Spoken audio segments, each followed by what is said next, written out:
Bom dia, irmãos. Obrigado por estarem acompanhando o nosso culto online. Hoje nós temos avisos rápidos, mas importantes. Primeiro, quem vai dar esse aviso é o pastor Samuel sobre a nossa volta presencial aos cultos. Então, presta atenção no que ele vai falar. Amados, graça e paz, que Deus abençoe vocês. Mais um dia, mais um tempo com vocês aí. E eu queria trazer um aviso para toda a igreja, né? Primeiro, estender um abraço para todos. Sempre estamos orando, pedindo, intercedendo para que Deus continue nos dando sabedoria. O Senhor já tem nos provido com muitos equipamentos para a gente voltar, tá? Agora, o que nós estamos querendo? Para vocês entenderem. Já falamos, e sempre você tem visto nos avisos, que pessoas que estejam interessadas em participar do nosso culto presencial, nos deem um toque, né? Mande uma mensagem para mim, mande uma mensagem para o Jaime, nós estamos administrando uma lista. Nós queremos ter também uma quantidade específica de pessoas que possam nos ajudar, tá? E, no total, hoje temos umas 36 pessoas e o ideal seria administrar aí 40 pessoas, tá? Você pode entender que está faltando 4 pessoas mais ou menos, mas é que devemos entender a realidade de cada família. Então, pessoal, nós estamos, como já disse, né, trabalhando responsavelmente para executar o nosso protocolo e deixar a logística pronta para que a nossa volta possa trazer também confiança para os irmãos que querem participar e que fazem parte daquela faixa etária que o nosso protocolo permite, tá bom? Então, assim, peço para vocês continuarem orando. Por enquanto, vamos continuar com as nossas programações online e voltaremos com um aviso específico de data, né? E essa data, se prepare, nós vamos retornar com o nosso culto presencial, né? Com alguns passos, ok? Então, estamos fazendo as coisas, como já disse, né? A liderança já permitiu, né? Nos permitiu já fazer esse primeiro passo aí de correr atrás das coisas, de já caminhar com uma visão e previsão da nossa volta, ok? Fazemos isso sem obrigar ninguém, tá bom? E sem também abrir mão da nossa responsabilidade, certo? Então, continue cuidando-se, continue também sempre orando e pedindo ao Senhor que nos guarde e nos continue abençoando como Ele já tem feito, ok? Então, pessoas que estão interessadas em participar, pessoas que ainda querem também e já fizeram parte ou fazem parte da nossa equipe, seja de recepção, louvor, ou mesmo quer dar uma força, uma ajuda nas arrumações também, porque precisamos fazer as arrumações, tá? Isso vai ser dado especificamente para as pessoas que se colocarem à disposição. Já temos algumas pessoas, isso é muito bom, e eu já agradeço desde já a todos aqueles irmãos que têm se disposto, ok? Que Deus abençoe vocês. Qualquer dúvida, qualquer pergunta, ou mesmo você quer confirmar algum tipo de informação, entre em contato comigo, por favor. Eu gostaria de ouvir você, de conversar também contigo, tá? Que Deus te abençoe, que Deus nos abençoe e nos dê um bom resto de semana. Então, se você tem alguma dúvida, então acione o pastor Samuel, tire todas as dúvidas com ele, e aí a gente vai poder voltar muito bem para os nossos cultos presenciais. O segundo aviso que nós temos é sobre a live das mulheres, semana que vem, dia 10, às 4h15 da tarde. As mulheres vão ter mais um tempo de conexão no Zoom, ok? E o tema vai ser Mulher segundo o Coração de Deus. Então, se você já faz parte do grupo das mulheres, já deve estar sabendo do aviso. Se não, entre em contato com a Vanita, ela vai poder falar melhor de como você pode participar. Mas sábado que vem, dia 10, às 4h15. Bem, vamos aos aniversariantes. Hoje, dia 4, faz aniversário a queridíssima Leia. Deus parabéns para a Leia, cumprimente-a. Ela vai ficar realmente muito feliz. Ela ainda está distante fisicamente, mas faz parte aqui de nós. Então, meu Deus, cumprimentos para ela. E eu falei para o Guilherme que eu não ia zoar ela porque ela é a mais prudente da família. Então, é isso. Então, Deus parabéns para ela. Amanhã, dia 5, a Abanil, a mãe do Caco. Então, Deus parabéns também, se você tem um contato, para que realmente ela possa se sentir querida pela nossa igreja. E dia 6, nós temos 3 aniversariantes. a Bianca Moura, esposa do Samir, a dona Dalva, dia 6 também, e a Mariana, mas não a Marianinha agora, a Mariana Pugliese, dos jovens também, dê os parabéns para ela. Claro que ela não vai ligar se você der os parabéns achando que ela também tem 5 anos, que é novinha, ela não vai ligar, mas dê os parabéns para ela vai ficar bem feliz da gente lembrar do aniversário dela, para que ela também se sinta realmente querida pela nossa igreja. E depois, só no sábado, nosso queridíssimo Jader, nosso velocista, né, que está sempre correndo, que está sempre fazendo aí os seus exercícios físicos. Então, dê os parabéns para ele, para que ele também se sinta realmente muito querido pela nossa igreja.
Meus amados, graça e paz. Que Deus nos abençoe, que Deus nos dê um bom domingo, e não só um domingo, senão o resto de semana abençoado também pela sua mão. Agradeçamos ao Senhor porque Ele tem nos permitido mais uma vez estarmos aqui, mais uma vez a sua misericórdia tem se renovado sobre a nossa vida e, bom, nós vamos continuar com nossa pregação. Nosso tema que estamos expondo é a carta de Paulo aos Colossenses. É uma carta um pouco demorada, você pode ver que nós estamos já na sexta parte da carta e ainda não passamos o primeiro capítulo. Mas eu quero te animar. Animar para quê? Porque no final dessa carta, assim como com outros livros que nós já temos feito, mesmo a EBD, né, que estamos tendo a possibilidade de terminar a carta de Tiago, graças a Deus e graças aos irmãos que têm se esforçado bastante por isso, para lidarmos versículo por versículo, porque a verdade, a palavra de Deus, ela tem mensagens poderosas para nossas vidas. Hoje eu desejo que o Senhor continue falando ao seu coração por meio dessa carta, né? Falando ao meu coração também, para você que está nos assistindo, para você que está nos ouvindo por qualquer uma das plataformas da mídia, que o Senhor te abençoe. E eu queria desde já orar com vocês, pedir para o Senhor nos abençoar, tá? Nesse dia, abençoar também as nossas vidas, a nossa saúde, os nossos parentes e agradecer por tudo, ok? Abaixe sua cabeça, feche seus olhos, vamos orar ao nosso Deus. Amado Deus e Pai, nós te louvamos, te agradecemos pela tua bondade, pelo teu amor e pela tua imensa fidelidade, Senhor, que permanece conosco até hoje. Ainda, apesar de que muitas vezes, Senhor, temos corrido atrás mais das nossas vontades do que de fato daquilo que te agrada. Eu peço, Senhor, que nesse dia o nosso pensamento, o nosso coração possa se submeter a Ti. Que Teu Espírito Santo venha guiar, Senhor, cada conversa que nós venhamos ter aqui sobre a Tua Palavra e ainda mais sobre a nossa mente, o nosso próprio coração. Que essa mensagem possa trazer transformação, que possa trazer de fato luz para nossas vidas e uma guia e uma direção para a Tua vontade. Peço que o Senhor esteja me usando nesse momento, abre o coração de cada um, a mente de cada um e, Senhor, ainda apesar dos meus pecados, que o Senhor também possa usar cada palavra que eu estou falando. É assim que nós oramos e desde já te agradecemos no nome santo de Jesus. Amém e amém. Colossenses, senhores, nossa pregação de hoje é: quem é Senhor da sua vida? Quem é o Senhor da sua vida? O título da pregação. Por quê? Porque em tudo que nós conversamos até agora, a síntese do apóstolo Paulo sobre a vida dos colossos está sendo essa. Pessoal, existe um único Senhor. E eu já quero começar com essa premissa. O único e verdadeiro Senhor, que você vai ler desde já, pode até adiantar um pouco, né? Antes de você assistir a pregação, você pode parar o áudio, parar o vídeo e ler, ou mesmo depois, capítulo 1 de Colossenses, verso 15 até o 20. Por quê? Porque existe um único Senhor, alguém que é dono e Senhor da vida daqueles que o reconhecem como Senhor e Salvador. Essa é a síntese que o apóstolo Paulo está querendo fazer com os colossenses. Mas por que, pastor? Pois é, continuando com a nossa exposição, nós ainda estamos na exposição do primeiro capítulo, como já disse, da carta do apóstolo Paulo aos Colossenses. E nós temos falado de que é necessário um conhecimento claro, não só de Deus, tá? Mas da vontade de Deus.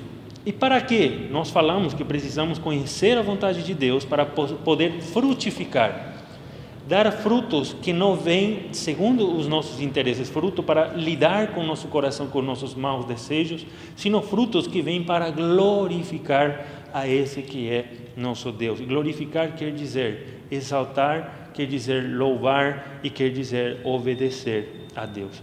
Precisamos entender a vontade de Deus para poder crescer. E crescer aqui é a mesma coisa que atingir um grau de maturidade, ok? Um grau de maturidade onde você aprende a lidar com seus desejos, com seu coração, com a sua mente, e você submete todos eles à vontade de Deus. aprendemos também que é necessário um conhecimento claro da vontade de Deus para que possamos ser fortalecidos em meio a situações e momentos complicados. Porque um conhecimento claro de quem é Deus me faz entender que, ainda que eu estou no meio da pandemia e que estou sujeito a todas as aflições que a pandemia pode trazer sobre mim, existe um Deus maior que cuida todos nós, provê as nossas necessidades e promete estar conosco. Deus nunca prometeu que o ser humano, ou especificamente os cristãos, eles não passariam por aflições. Ao contrário, Ele diz, vocês vão passar por aflições, mas tenham bom ânimo, porque eu venci ao mundo. Precisamos conhecer também a vontade de Deus para podermos ser gratos, para podermos entender qual é a nossa realidade, qual era a nossa realidade sem Cristo, qual é hoje, da onde nós estávamos e para onde Deus está nos levando. Por esse motivo eu queria ler contigo de novo o verso 10 do capítulo 1, retomando a nossa pregação e depois continuando com o verso 11 e 12, ok? Então abre lá comigo sua Bíblia, Colossenses capítulo 1, no verso 10 até o 12, vamos ler. Estou repetindo, tá? Colossenses capítulo 1, verso 10 até o verso 12. Eu estou lendo na NVI, então peço para você me acompanhar ali na sua Bíblia. Diz o quê? Que precisamos aprender a vontade de Deus, é o que estava falando. E isso para quê? Isso para que vocês vivam de maneira digna do Senhor e em tudo possam agradá-lo, frutificando assim em toda boa obra que não seria para nós, mas boa obra para louvor de Deus, crescendo no conhecimento de Deus e sendo fortalecidos com todo o poder, de acordo com a força da sua glória, tudo que nós acabamos de falar. Para quê?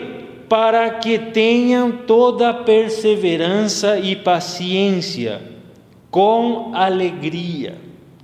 E essa é a parte que hoje nós vamos lidar, o verso 12, preste muita atenção.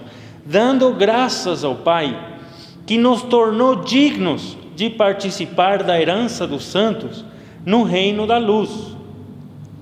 Veja, pessoal, existe um sentimento de gratidão que o cristão não pode perder.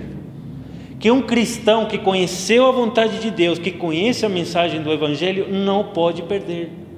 O crescimento do sentimento de gratidão. Esse sentimento não deve diminuir na vida do cristão, ao contrário, é chamado a aumentar. Por quê? Porque existe uma necessidade da valorização da nossa salvação. E isso deve acontecer a cada momento das nossas vidas. Eu vou desenvolver um pouco mais.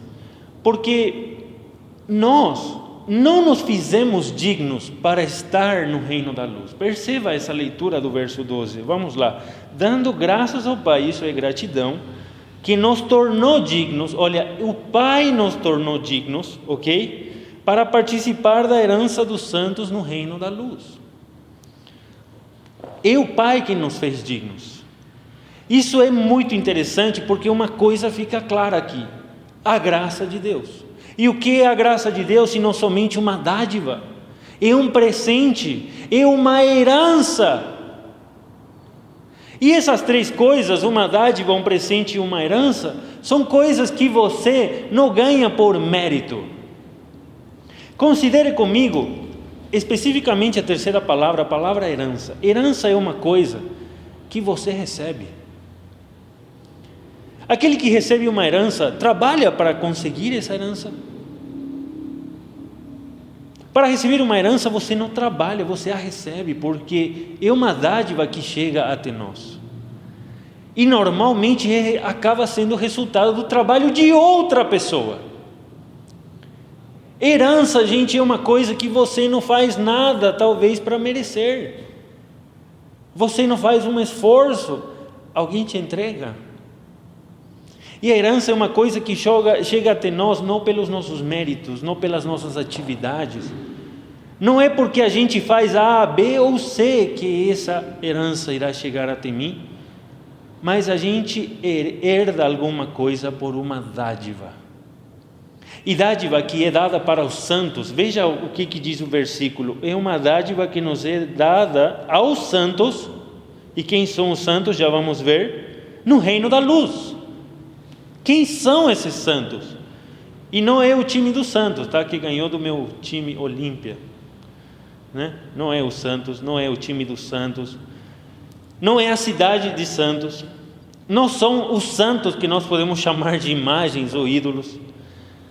Esses santos é a própria comunidade dos colossenses. Paulo chama a esses cristãos de santos.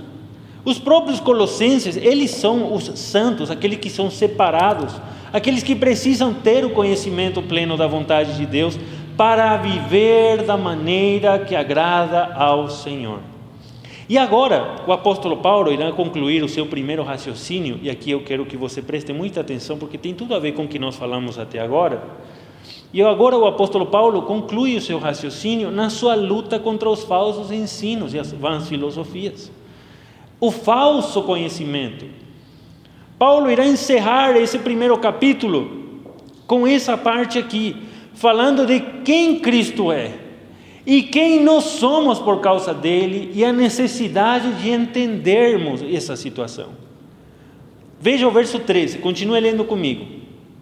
Paulo está falando no verso 13 a obra que Deus fez nas nossas vidas. E eu quero que você acompanhe comigo. O verso 13, capítulo 1 diz assim: pois ele nos resgatou do domínio das trevas e nos transportou. Eu já quero que você anote na sua Bíblia, em algum lugar, a tradução dessa palavra é transplantou, ok? Eu já estou pedindo para você anotar, porque tem a mesma ideia, só que a gente perde um pouquinho o significado, tá? Da ideia de uma árvore que Paulo quer usar aqui, ok? Pois ele nos resgatou do domínio das trevas e nos transportou para o reino do seu Filho amado, em quem nós temos redenção, a saber, o perdão dos nossos pecados. Paulo vem concluir essa primeira parte, tentando despertar na comunidade dos colossos uma submissão para a vontade de Deus.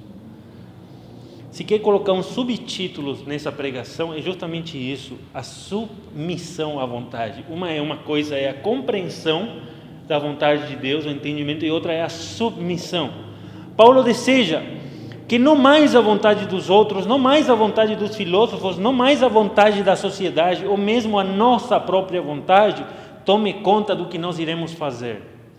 Paulo deseja que em tudo os colossos procurem e busquem a vontade de Deus, mas não somente em conhecimento, sino também em prática, sino também em submissão. E ele faz isso lembrando para essa comunidade de onde ela veio. Da onde ela veio? Qual era a realidade dela antes de Cristo? Quem eles eram sem Cristo? E essa pergunta também é para você, também é para mim. Da onde nós viemos? Qual era a nossa realidade sem Cristo? Quem você que está assistindo, que está ouvindo, era ou seria hoje sem Cristo? Mas não ficou claro ainda para você, então eu vou te dizer de novo. Então pensa, da onde Deus tirou você? De que coisas o Senhor te livrou? Porque quando Paulo está dizendo que Deus nos tirou do reino das trevas, é de lá que o Senhor nos tirou. Daquele lugar que eu quero fazer agora um desafio para você fechar o seu olho e lembrar de onde o Senhor te tirou, ou se quer pensar qual era a sua vida sem Cristo. E como seria ela se você não tivesse a mensagem do Evangelho e ter sido alcançado pela redenção. Porque somente isso nos faz entender o que agora é a nossa motivação para essa gratidão a Deus. Somente entender de onde o Senhor me tirou me faz entender a graça e o presente da redenção, o perdão dos pecados. Hoje o mais importante é você lembrar de onde o Senhor te tirou, porque isso levanta um senso enorme de gratidão. E esse senso de gratidão, alimentado com a palavra de Deus e com a noção clara de quem Deus é, traz esperança. Porque você já pode ver quem você era e quem você seria se você não tivesse Cristo. e pensa o que Deus já fez poderosamente na sua vida, e se Ele já fez tudo aquilo, o que Ele é incapaz de fazer ainda? Com os seus pecados, com os seus relacionamentos, com sua maneira de enfrentar a vida, mesmo com a nossa pandemia, mesmo com as nossas necessidades. Se o Senhor já tratou o pior dos nossos problemas, que é o pecado, por que Ele não pode controlar o resto das esferas da nossa vida? Interessante paralelo ainda nós podemos fazer para ter uma ideia, uma ilustração sobre Israel. Quando Deus com mão poderosa tirou Israel do Egito, não porque Israel era uma nação grande e poderosa em si mesma, não porque Israel tinha algum poderio militar ou econômico, mas Deus tirou Israel do Egito porque Ele é infalível com a sua fidelidade. Deus é infalível consigo mesmo, e Ele tinha feito uma aliança, onde Ele prometeu que libertaria o seu povo com mão poderosa. E não foi por mérito algum que Deus foi lá e tirou Israel, porque os israelitas não acreditaram até o dia que estavam saindo do Egito. Deus tirou o povo do Egito, Deus sustentou o seu povo ainda no momento de aflição, nos momentos de fraqueza, e ainda apesar das suas próprias infidelidades. E esse senso, esse controle, essa noção de soberania e controle de Deus sobre todas as coisas, nos leva também a pensar Daniel capítulo 1, onde você pode ver que diz lá, no ano tal e tal, Deus entregou Jerusalém nas mãos de Nabucodonosor. Os historiadores vão pensar, Nabucodonosor conquistou Jerusalém. Mas Nabucodonosor só conquistou Jerusalém porque Deus permitiu. Porque a gente tem em outras passagens da Bíblia, até um exército assírio, que foi destruído por Deus, porque até aquele momento não era o momento que Deus iria permitir que seu povo fosse levado em cativeiro. Então, quando nós entendemos que se Deus não permitiu o povo ser vencido, ou permitiu que o povo seja vencido, é assim que nós entendemos a soberania de Deus, de quem Deus é, de que Ele está acima dos reis, acima de todas as coisas que nós podemos colocar como algum tipo de Deus. Deus tem uma soberania total que está acima do seu povo, e esse poder é incrível. É um poder que pode nos fazer crescer e enfrentar grandes desafios, e que nos leva a um crescimento visível quando nós submetemos a sua vontade.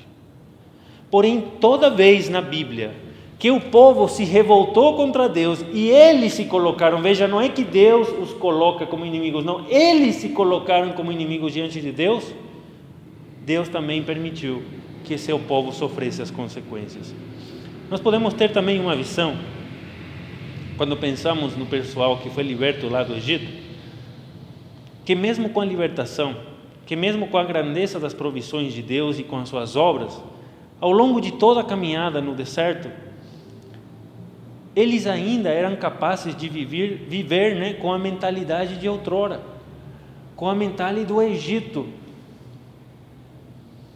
Interessante que cristãos também, muitas vezes, já foram libertos do mundo, já foram libertos da maneira antiga de se viver, já são chamados a viver de maneira diferente, a não mais falar as coisas como o mundo fala, não mais pensar as coisas como o mundo pensa, mas viver para Deus. Porém, nós pensamos ainda como outrora pensávamos. É esse tipo de pensamento que Paulo quer destruir quando ele chama os colossenses, porque ele sabe que esse tipo de pensamentos toma conta da vida deles. Eles já conheceram a verdade, nós já falamos disso. Se lembra que Paulo diz assim, ouvimos falar em vocês, que tem crescido o quê? A fé, o amor e a esperança. Essas três coisas fazem característica de pessoas que foram alcançadas pelo Evangelho. Porém, Paulo está dizendo que eles já conhecem a verdade, Eles já viram a mão de Deus, libertando eles do pecado, porém parece que em algumas coisas eles estavam continuando a cometer os mesmos erros, vivendo atrás de crenças de filósofos, crenças de misticismo e crenças de legalismo. Eles eram dominados pelas trevas. E trevas aqui é oposto à luz. E o que é o oposto à luz, pastor? É uma vida onde eu não reconheço a Deus. Não significa que Deus não está, tá bom? Considere muito as suas palavras. Quando a gente diz que Deus não está em algum lugar, a gente está tirando a onipresença de Deus, ok? A noção de que você pensa que Deus não está lá, não quer dizer que Deus não esteja lá. Ele está lá. Quando todos eram dominados pelas trevas, e como disse, trevas é o oposto à luz, que é a falta de uma vida com Deus, falta do conhecimento da vontade de Deus, as coisas estão escuras.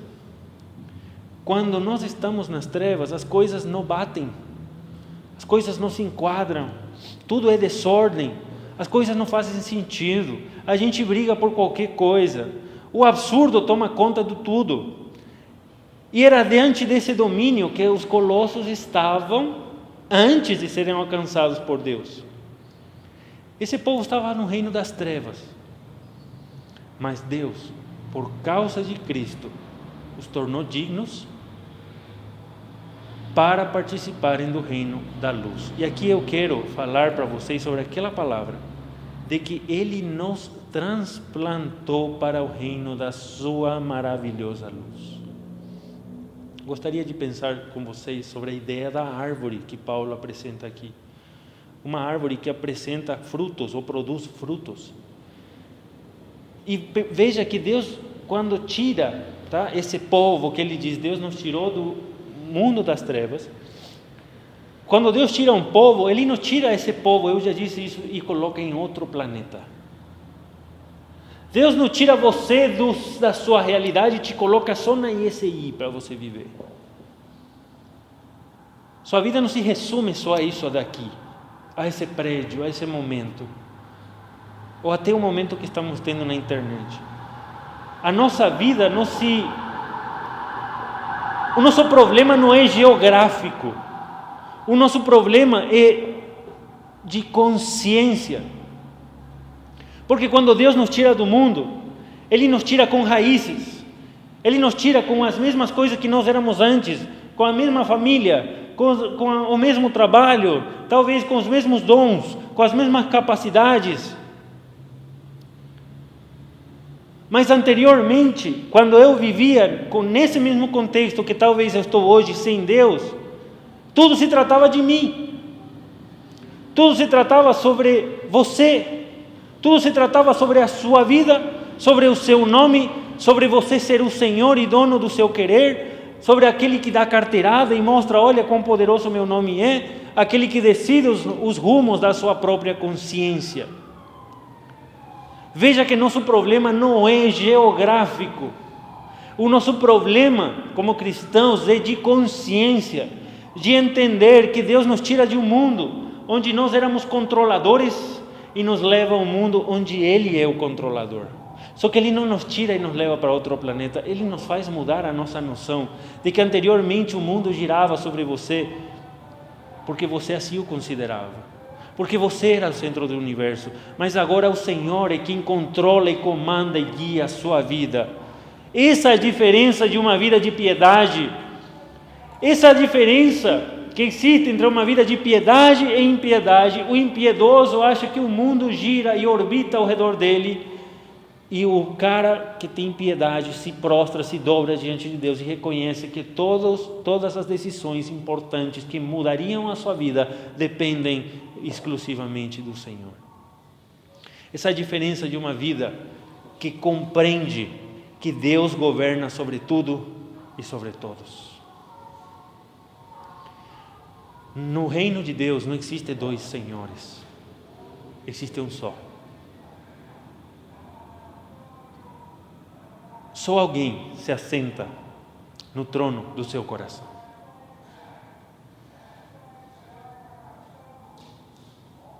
se chama Jesus Cristo. Esse único e verdadeiro Deus se chama Jesus Cristo. E esse Deus que Paulo está trazendo para os colossos não é um anjo, não é um ídolo, ele não é um ser criado, ele não é mais qualquer homem, ele é o próprio Deus. Jesus é o Rei, soberano, Senhor, Deus da vida, daqueles que o reconhecem como Senhor e Salvador. Você vai se lembrar que eu falei para você, antes de começar a pregação, que você pode ler o que é Cristo. O que Cristo é, verso 15 até o 20, eu vou pedir para você ler e meditar, porque a gente vai estudar ele semana que vem, se Deus assim o permitir. Porque essa noção é o que Paulo quer dizer, esse reconhecimento de que é por causa dele que nós somos achados dignos diante do Pai. É por causa dele que nós somos transplantados desse império das trevas, no qual éramos escravos de nós mesmos, do nosso achismo, do nosso egocentrismo, de tudo centrado em nós, pensando somente em nós. Pensamos que somente nós sabemos fazer as coisas bem e que os outros não sabem. Que do jeito que eu falo tem que ser. Deus quer tirar você desse lugar onde você é o centro de todas as coisas. Deus quer tirar você daquele lugar onde você pensa que o seu nome, seu status, seu trabalho, sua família, tudo deve girar em torno de você. Porque Ele é o centro de todas as coisas. Ele é Deus. Ele controla, Ele é soberano. A sua vontade é boa, perfeita e agradável, não a nossa. Interessante que o Evangelho, quando ele chega até nós, quando a mensagem de Cristo chega até nós, quando a mensagem do Evangelho, a boa nova de que eu estava perdido e eu fui achado, de que eu estava condenado e fui perdoado, chega até nós, essa mensagem desestrutura tudo. Porque, como disse, quando eu estava nas trevas, eu achava que eu dominava sobre a minha vida. Mas agora não. Uma vez que eu fui alcançado pelo Evangelho, e esse Evangelho se chama Jesus, Ele se assenta no trono da sua vida, da minha vida. Agora, por causa disso, as coisas já não giram mais ao seu redor, ao meu redor. Você já não é mais o centro do universo. Cristo se torna o centro do universo. Quando mudamos essa consciência antiga de reino, de que nós estávamos no controle, podemos entender então que todas as escolhas principais da nossa vida agora depende e deve ser da vontade de Deus. Eu preciso submeter toda vontade ao senhorio de Cristo. Pessoal, pense comigo, quando o pessoal que estava lendo essa carta, estava lendo, com certeza havia famílias que estavam em conflito, lendo essa carta. Com certeza tinha pai e mãe revoltada com filho ou filha, porque eles não fazem o que eles mandavam. Filhos levando talvez pais para os tribunais, porque os pais não deixavam fazer eles o que queriam. Irmãos e irmãs brigando muitas vezes pelos seus próprios interesses, com certeza tinha. Pessoas pensando mais no seu conforto do que de fato pensando em como servir melhor aos demais. Pessoas que, ao invés de tirar vantagem, elas se submetem a Deus e ajudam os outros em prol do Evangelho, de mostrar o mesmo amor que Cristo mostrou. E uma mensagem clara: o Senhor nos tirou do domínio das trevas e nos transportou para o reino do seu Filho amado, em quem nós temos redenção e perdão dos nossos pecados. Redenção significa perdão dos nossos pecados. Entender quem Cristo é e da onde Ele me tirou deve levantar em nós sentimentos de gratidão, não uma vez, senão o resto das nossas vidas, porque por meio de Cristo nós recebemos a redenção e o perdão dos nossos pecados. Pessoal, eu não sei se as palavras que saem da minha boca,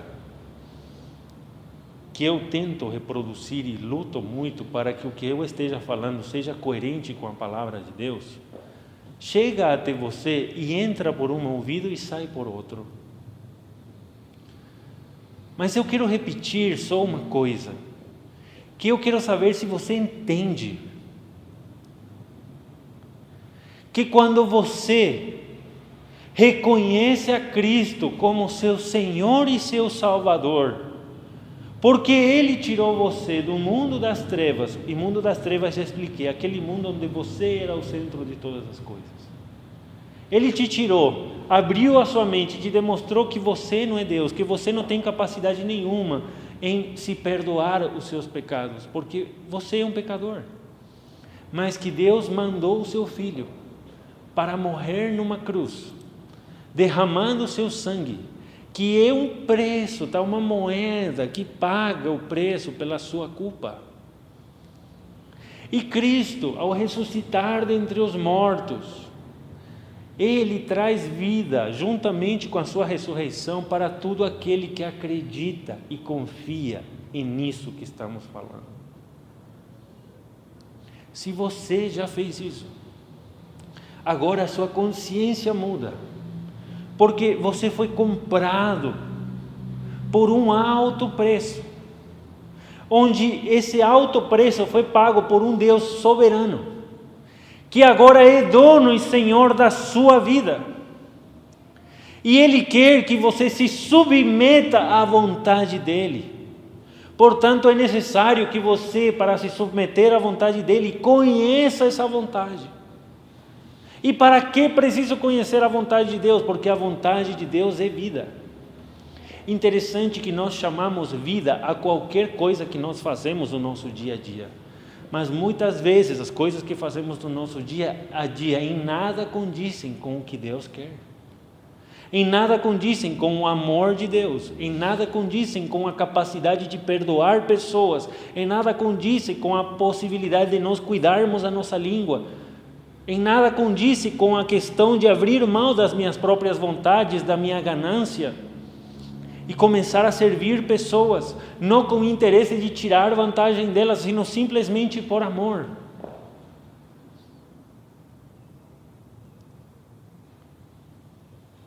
E em nada condiz a vida cristã em você ter medo. Porque uma vez que você sabe que Deus te livrou do pior de todos os males, que é o pecado, já não existe nada no céu, na terra, nem debaixo da terra, que possa nos tirar do amor de Deus. E esse amor é o Evangelho, é a boa nova de que aquele que acredita em Cristo Jesus está salvo. E estar salvo quer dizer: Senhor, eu estou debaixo da Tua vontade. Agora já não quero viver como me apraz, senão como Te agrada. Se o Espírito Santo veio habitar na sua vida, isso que eu estou falando vai fazer todo o sentido.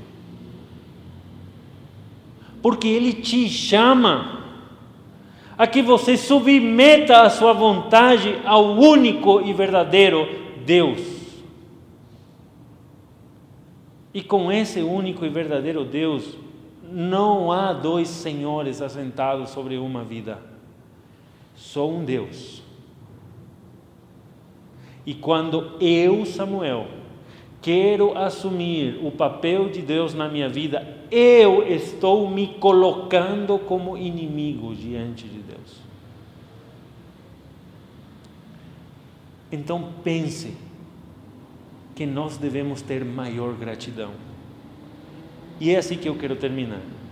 Deus nos tirou do domínio das trevas e nos transplantou, lembre-se, com as mesmas raízes, com os mesmos dons, no mesmo ambiente, com as mesmas pessoas, só que agora com uma mudança de consciência.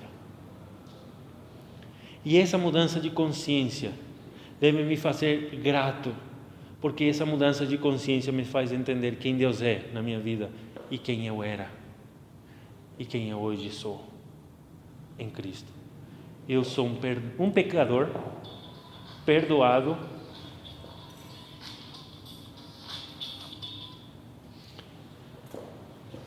essa mentalidade deve me fazer entender quem eu sou diante de Deus.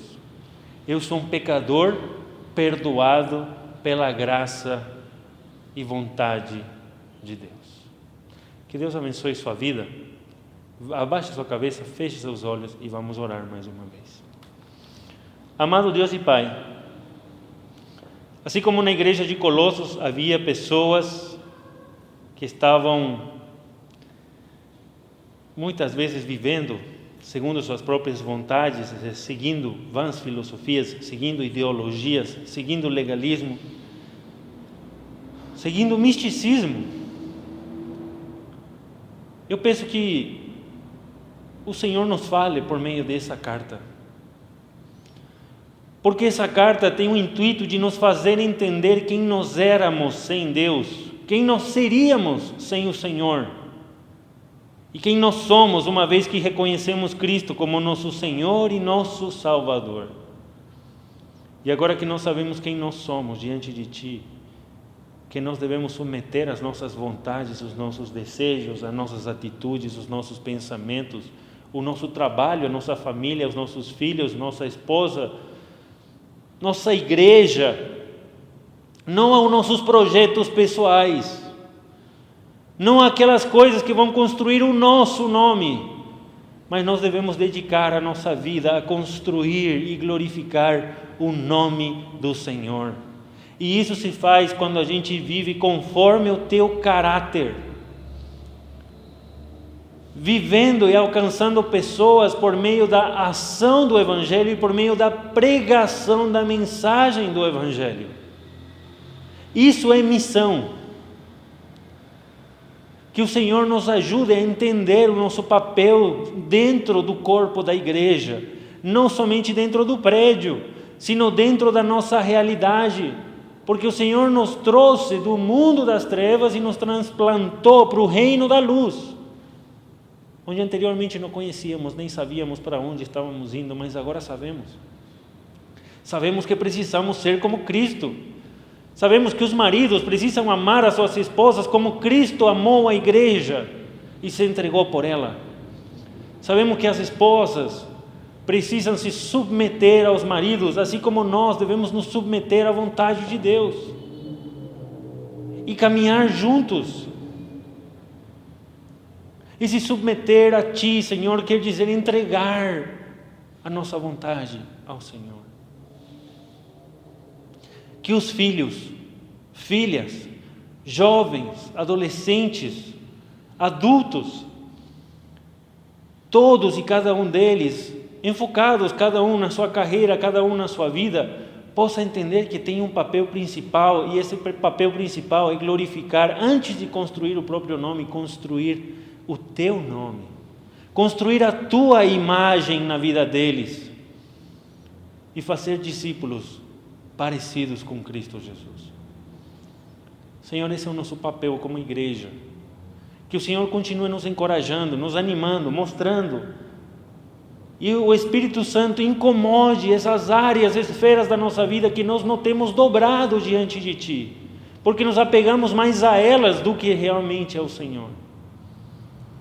Então peço, Senhor, a Tua guia, o Teu cuidado, que o Senhor nos guarde nessa semana, que o Senhor nos guie, Senhor, em cada passo que estamos dando.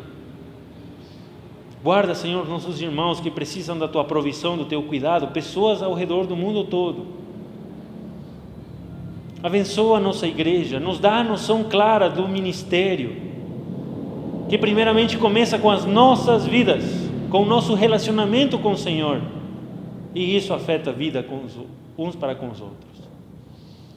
Eu peço, Pai, que em tudo isso a graça do Senhor Jesus, o amor de Deus, o nosso Pai, a consolação e a comunhão do Divino Espírito Santo esteja conosco hoje e para tudo sempre.